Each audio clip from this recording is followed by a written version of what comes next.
Hi, I'm Louis Kavoris, Chair of the Department of Dance, and this is our art encounter for our Chapter 9, Value. So today I'm going to show you this cute little guy here. He's rather big, if you can see, size of my hand compared to him. He's probably about, I would say 16 inches long. Yeah, and maybe 11 inches tall. Yeah. Now, ceramic art, yeah, I think we saw an example of this also in the past of this type of art. So this is pre-Hispanic art, some often referred to as pre-Columbian art. Pre-Columbian means it's before Columbus. So this is sculpture that existed largely in Mexico and South. So pre-Columbian sculpture, yeah. It's a ceramic, yeah, you can hear it. When I tap on it,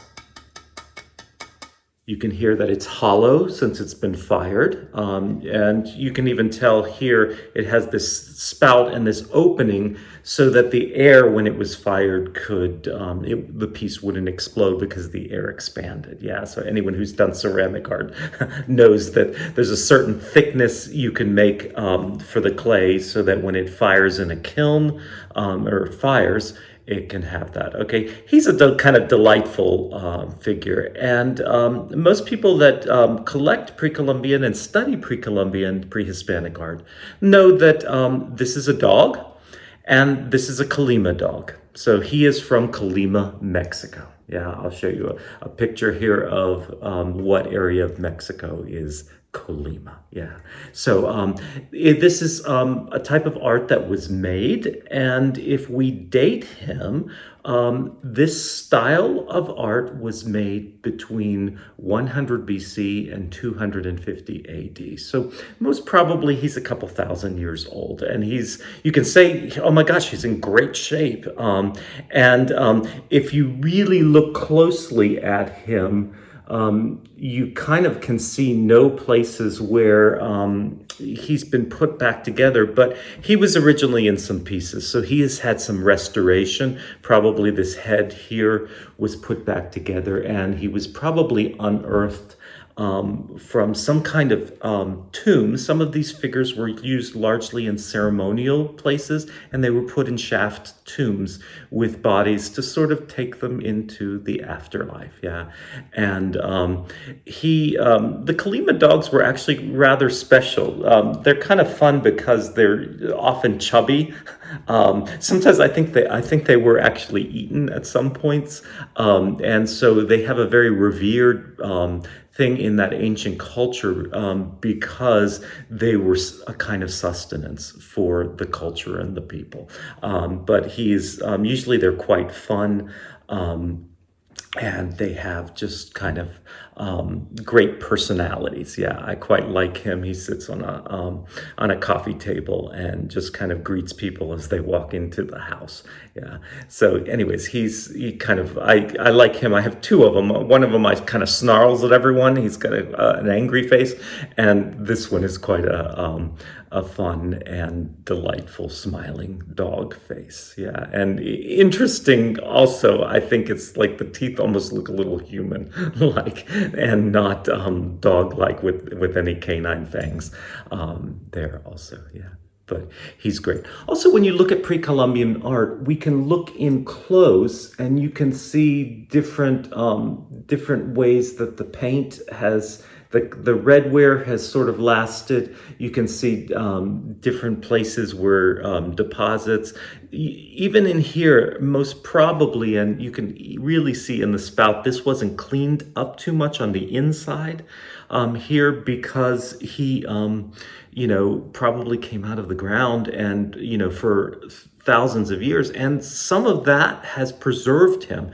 that being kept away from a lot of the elements. Yeah. Now I'm going to show you here a catalog. So This is Arte Primitivo, which is the Howard Rose Gallery in New York, and they're an auction house. So if you say, wow, I think that's an incredible piece. How do I get one of these? Yeah. So there are people that collect various types of art. You can see behind me, I tend to, like I've said before, I like the antiquities, and I like I have quite a few pre-Hispanic ceramics works. So pieces like this. I'm gonna set him down. But from the Howard Rose Gallery, here we can see that this is from March 15th, 2021. So this is probably their most recent auction here. And you can see that when you buy art, here, this is a catalog of works of art that went up in auction on March 15th. Yeah. So, and if we look in here you can see this is not this dog. This is a different dog, a different Kalima dog. And I might include a better picture of this so that you can see the writing a little better.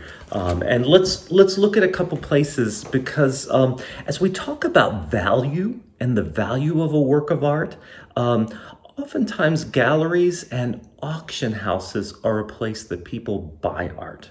So with works of art like this, you could buy it from a source in a gallery, where there's a set price and you simply buy the piece. All right. But this piece actually went up at an auction, which means that there are certain parameters, and the price really depends on what the people who want the piece are willing to pay for the piece when they buy it. So we'll look at several pieces here. So you can see in the gallery, I'll cut away to, the listing of a similar Kalima dog. Now this is a smaller Kalima dog, so you can see that this is only 10 inches compared to the this other piece, which is about 17 inches long. So this 10-inch by 14-inch long dog here, and again, Kalima, Mexico. It's a Kalima red-wear dog, so you know what it is.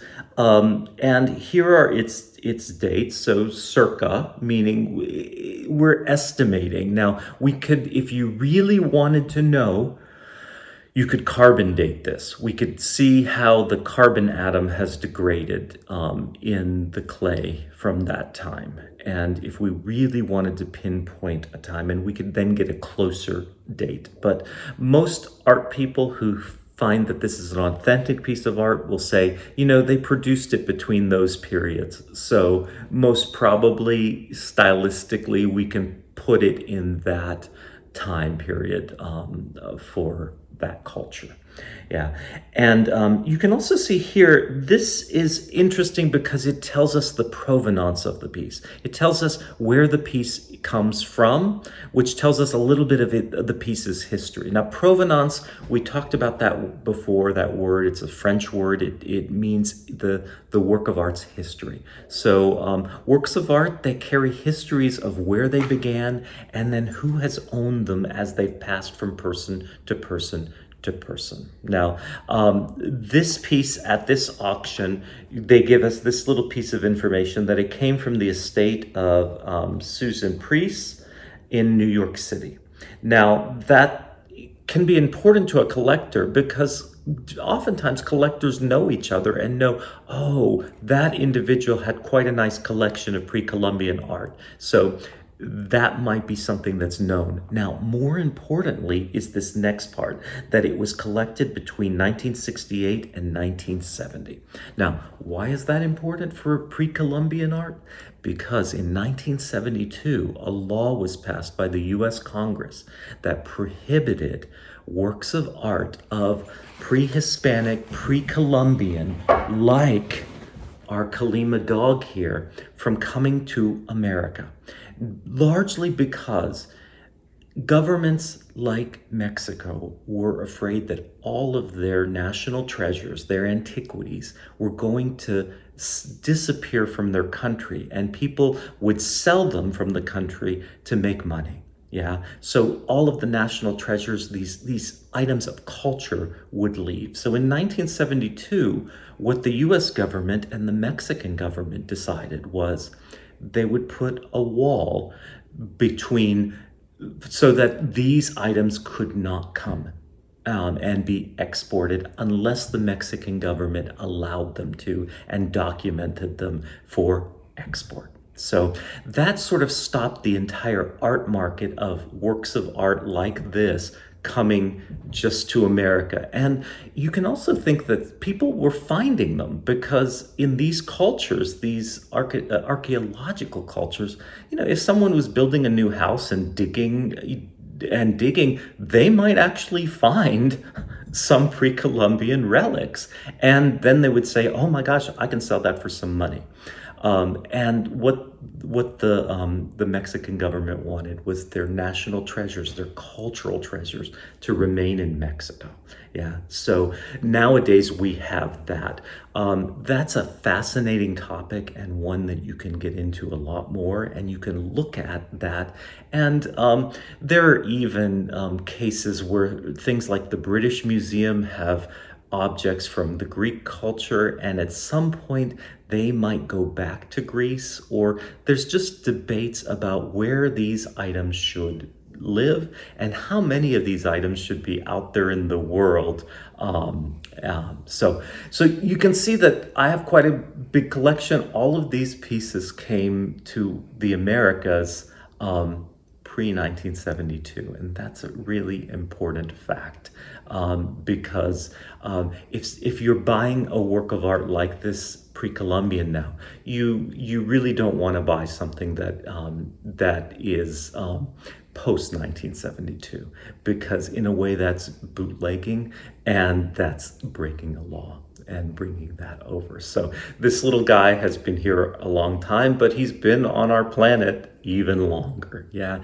And he's just a wonderful way that we can celebrate the culture of Mexico, the pre-Hispanic culture before Columbus came to America. So that's our art encounter. And hopefully that gives you a little bit of a window into how people buy art and how art goes up at auction. And I should mention one other thing with it is that if you think about what does a piece, so the piece, if we go back to our listing for the dog here, they're estimating that dog would sell for $2,000 to $3,000 at that auction.